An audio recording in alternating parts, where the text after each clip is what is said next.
Hello बच्चों, आप सभी कैसे हैं? उम्मीद करती हूँ अपने घरों में स्वस्थ और प्रसन्न रहते हुए नियमित रूप से अध्ययन कर रहे होंगे। तो बच्चों, आज मैं आपके समक्ष पाठ 7 को लेकर प्रस्तुत हुई हूँ, जिसका नाम है क्या निराश हुआ जाए, और इसके लेखक हैं श्री हजारी प्रसाद द्विवेदी जी। बच्चों, इस पाठ में लेखक ने यह समझाने का प्रयास किया है कि चाहे जीवन में जो भी परिस्थिति आए, हमें कभी भी निराश नहीं होना चाहिए। सदैव आशावादी दृष्टिकोण अपनाए रहना चाहिए, क्योंकि निराशा से कुछ भी हासिल होने वाला नहीं है। आशावादी बनना चाहिए, क्योंकि तभी हम कुछ अच्छा कर सकते हैं और इसी में हम सबकी और देश की भलाई है।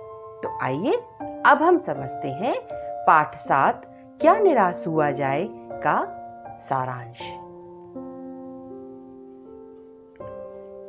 लेखक का कहना है कि समाचार पत्रों में विभिन्न प्रकार की बुराइयों के समाचार पढ़कर मन में निराशा आ जाना स्वाभाविक है। चोरी, डकैती, ठगी, तस्करी और भ्रष्टाचार आदि के समाचारों से अखबार भरे रहते हैं।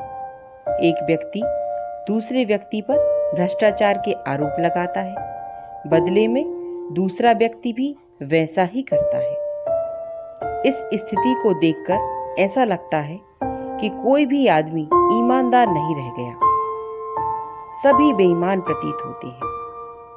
अब हर आदमी संदेह के घेरे में है, किसी के प्रति आदर सम्मान बिल्कुल खत्म हो गया है। जो व्यक्ति कुछ नहीं कर रहा वह ज्यादा सुखी है, क्योंकि उसमें दोष नहीं निकाला जाता। अगर किसी व्यक्ति से कुछ गलती हो गई तो उसकी सारी अच्छाइयां भुला दी जाएंगी। उसकी एक गलती को लोग इतनी बार दोहराने लगते हैं कि उसकी अच्छाइयां दब जाती हैं। मानव योनि में जन्म लेने का मतलब ही है कि हमसे गलतियां होंगी। दोष सभी में होते हैं, लेकिन उसके साथ अच्छाइयां भी होती हैं। अतः हमें चाहिए कि मानव के दोषों के प्रति कम, उसके गुण के प्रति अधिक ध्यान दें, क्योंकि तभी बात बनेगी। अन्यथा ऐसा लगेगा कि दुनिया में केवल बेईमान एवं दोषी व्यक्ति ही रह गए हैं। ज्यादातर लोगों का मानना है कि देश में फैली बुराइयों का सबसे बड़ा कारण यह है कि यहाँ जो मेहनत करता है और खून पसीना एक करके उपार्जित करता है, उसे भूखों मरना पड़ता है, जबकि धोखेबाज बेईमान मौज मस्ती करते हैं।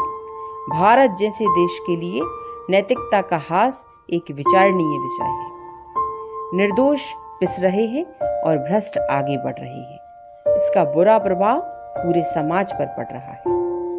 लेखक का मत है कि भारत की एक ऐसा देश है जहां भौतिकता को कोई महत्व नहीं दिया गया। मानवीय संवेदनाओं, अहिंसा, न्याय, सद्भाव आदि की महत्ता हमेशा रही है। यह ठीक है कि हमारे मन में लोभ, लालच, मोह, काम, क्रोध आदि भावनाएं हिलोरे लेती हैं, किंतु हमने कभी उन्हें प्रधान नहीं माना, ना ही उनके इशारों पर चलना सीखा।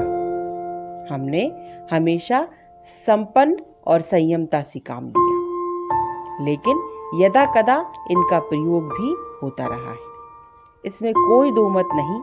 आज के संदर्भ में नैतिक विकास जोरों पर है और सांस्कृतिक ह्रास चारों ओर दिखने लगा है। हमारी स्वस्थ मानसिकता भी जाती रही। हमारी संस्कृति में कानून से बढ़कर धर्म है, जो नैतिकता का आधार है। आज लोग कानून की कमी का लाभ उठाते हैं तथा धर्म भीरू कहकर ईमानदारों की खिल्ली उड़ाते हैं। अर्थात लोग कानून से उतना नहीं डरते जितना धर्म से। धर्म हमेशा कानून से ऊपर रहा है। अब भी सेवा, ईमानदारी, सच्चाई और आध्यात्मिकता के मूल्यों का महत्व बना हुआ है। समाज के संदर्भ में वे दब जरूर गए हैं, लेकिन नष्ट नहीं हुए हैं।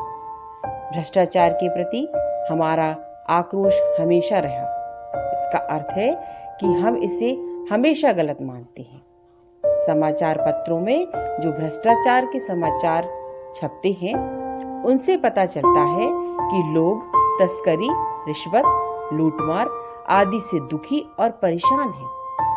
लेखक का कहना है कि बुरे कामों एवं अनुचित तरीकों का भंडाफोड़ करना सही है, परंतु लोग इन बुरी बातों को पढ़ने में मजा लेते हैं और यह किसी भी तरह से सराहनीय नहीं है। देश में सैकड़ों अच्छी बातें, ईमानदारी और सच्चाई की घटनाएं होती रहती हैं। उनकी तरफ लोगों का ध्यान कम जाता है। इस प्रकार समाज में अच्छाई भी है। जैसे टिकट बाबू ने लेखक को ईमानदारी से 90 रुपए वापस कर दिए। एक बार वह परिवार सहित बस द्वारा कहीं जा रहे थे।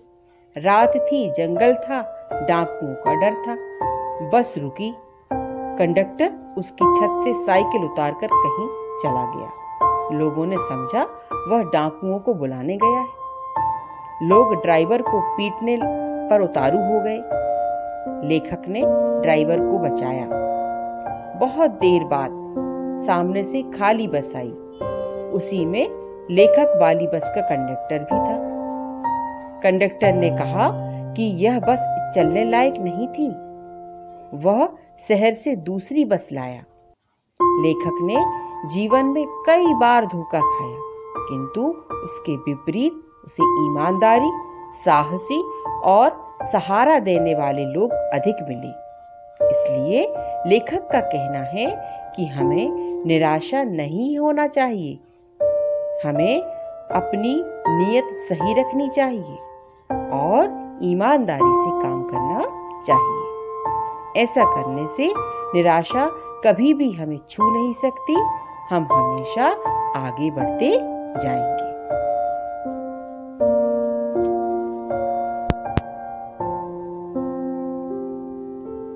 तो बच्चों, इस पाठ में हमने क्या जाना? हमने जाना कि लेखक आशावादी विचारों का है। वह यह विश्वास रखता है कि समाज ईमानदारी से चल रहा है और अन्याय, बेईमानी, झूठ, फरेब की बातें जितनी होती हैं, उससे अधिक बढ़ा चढ़ाकर उनका वर्णन किया जाता है। इसका अर्थ हमें यह नहीं समझना चाहिए कि समाज में ईमानदारी की भावना है ही नहीं। अभी भी बहुत से लोग ऐसे हैं जो सत्य, न्याय और ईमानदारी की राह पर चलना नहीं छोड़ते। लेखक ने टिकट बाबू के आचरण से यह सिद्ध कर दिया था। अतः बच्चों, हमें कभी भी निराश नहीं होना चाहिए। सदैव आशावादी दृष्टिकोण अपनाना चाहिए। अगले वीडियो में आपसे फिर मिलेंगे। तब तक सतर्क रहें, सुरक्षित रहें, नियमित रूप से अध्ययन करते रहें। धन्यवाद।